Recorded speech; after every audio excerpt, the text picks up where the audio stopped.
What's going on, guys? Today I'm going to be bringing you a pretty much full Revo method to be defeating Nakatra in hard mode.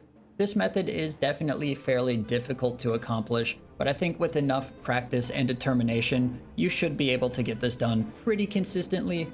So hopefully this video helps some of you guys out there who want to be getting your hard mode kills, because honestly, in my opinion, normal mode just isn't worth it. The money is kind of bad, and hard mode is where all of the money is at, so you should definitely be trying to learn hard mode for this boss. And yeah, hopefully this video helps some people learn hard mode and get some kills.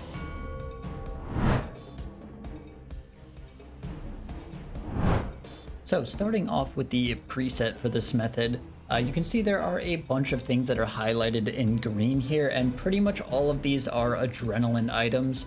Adrenaline items are really important for this method because you need to be able to be getting your Death Skull DPS out, but you also need to be conserving enough adrenaline to be getting defensives for the barrage attacks. And Fury of the Small, Conservation of Energy, the Inspiration or Supreme Invigorate aura, and the Enhanced Replenishment Potion all accomplish this when used together. Without these, you'd have to change the bar significantly, and the kill times would probably be quite a bit slower, or you'd have to do more like tier 95 specking or something like that. So yeah, to start out with the relics, like I said, Fury of the Small and Conservation of Energy are both required for this method because you need that adrenaline, and then I just used Death Ward in the final slot. For the familiar, I use a Ripper Demon with scrolls, but if you're struggling with HP, you can use a Blood Reaver with scrolls as well. Just find which timing works for you so the Blood Reaver doesn't die by the end of the kill. But yeah, I find the Ripper Demon DPS helps out quite a bit. For the gear, first Necromancer gear and tier 95s are pretty important for this. This guy has a lot of defense, so the tier 95 weapons are going to help a lot. And then the first Necromancer gear is also pretty important because you want to be extending the duration of your conjures as well as increasing their damage by as much as you can.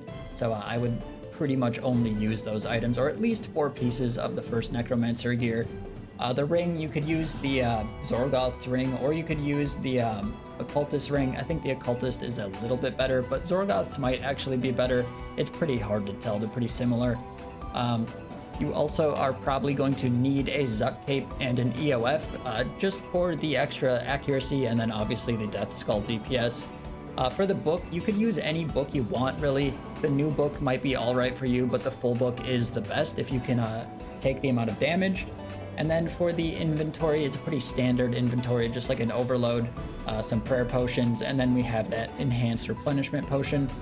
Some other important stuff is going to be the Power Burst of Vitality. We do use this in the fight, it is pretty strong. And then obviously Vuln Bombs and the Excalibur are really good here as well. But this is the preset that I was using. I would highly suggest getting as close to this as possible, because if you're not, copying this exactly, it might not work out for you. So definitely try to get all of this gear and upgrades.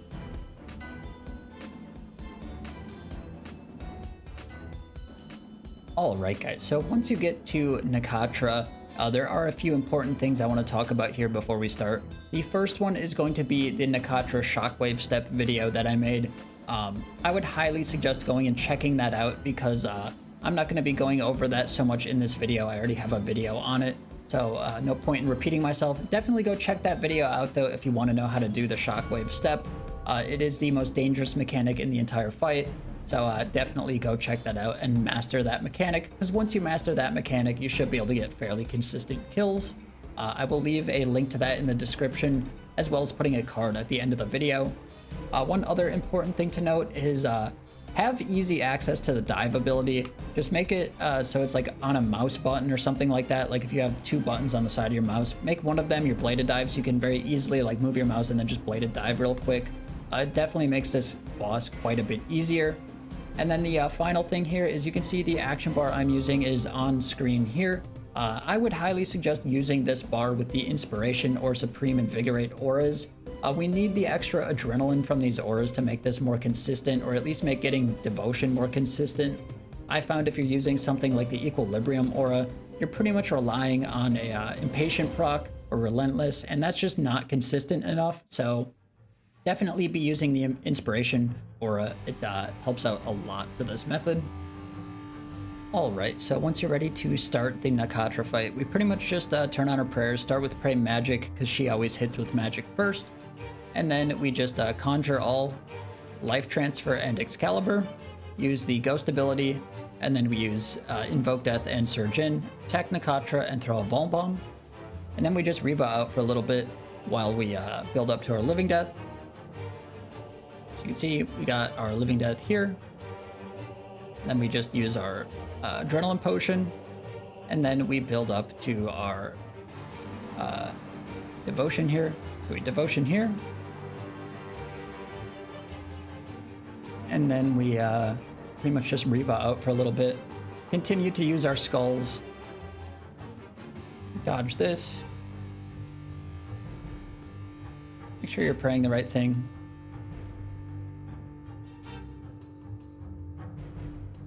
And we just continue to Revo out and dodge these mechanics as we need to. We got lucky there and we didn't have to dodge them. So make sure you're praying the right thing, and your DPS should be pretty good with this rotation.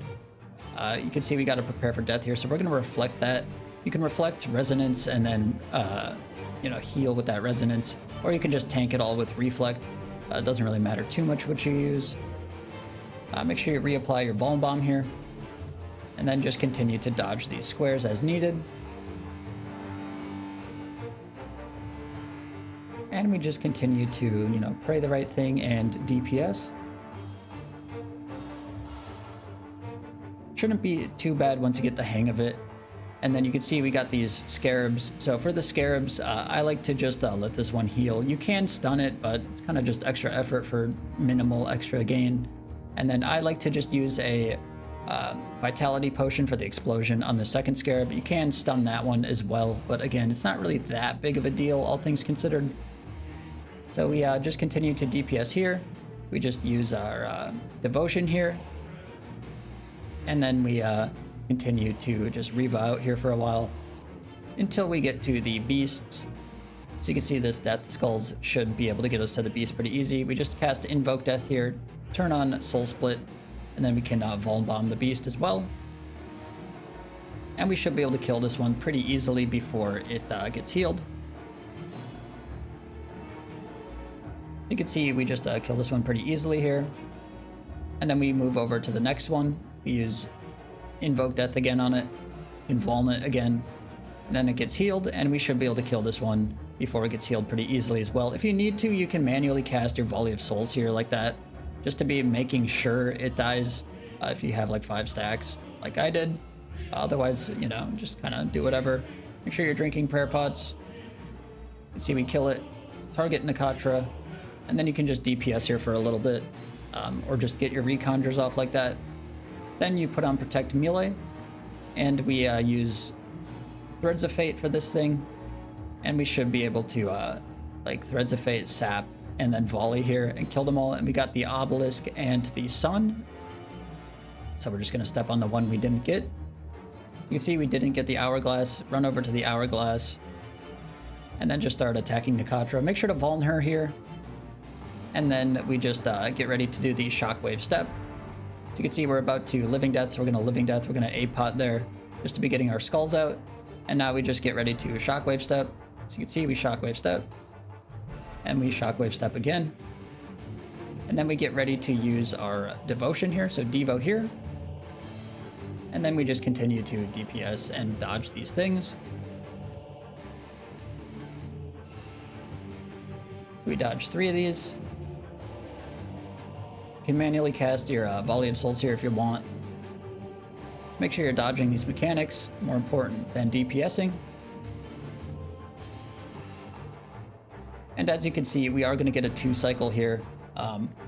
Expect a 2 cycle. You might get a 3rd cycle if things go really bad, but for the most part, you should get 2 cycles almost every time here. So we're just going to conjure all. We're going to manually Sap and then Volley here with our Threads of Fate. And then we're just going to kill this last one here. And you can see we got the Sun and the River here. So we'll just kill this eventually. And we got the Sun, River. So just go into the one we didn't get. We didn't get the dog, so just hop over here. And then we just Again, get ready to do the shockwave step. Just make sure you're volume bombing at this point, just to make sure you're trying to get that consistent 2 cycle. Then just step.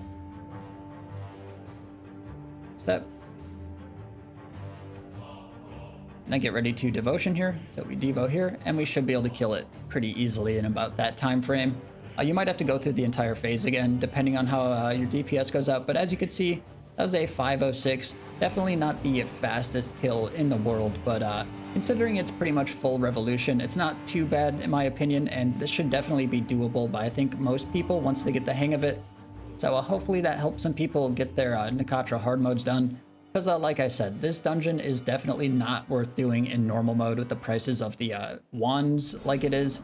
And the only way you're going to make money is with the shards, so you might as well learn how to do hard mode, and hopefully this helps you out a little bit. Thanks for watching, guys. Hopefully this video helps some people. I know this method is pretty difficult to accomplish, but I think once you get the hang of it, it should be pretty decent.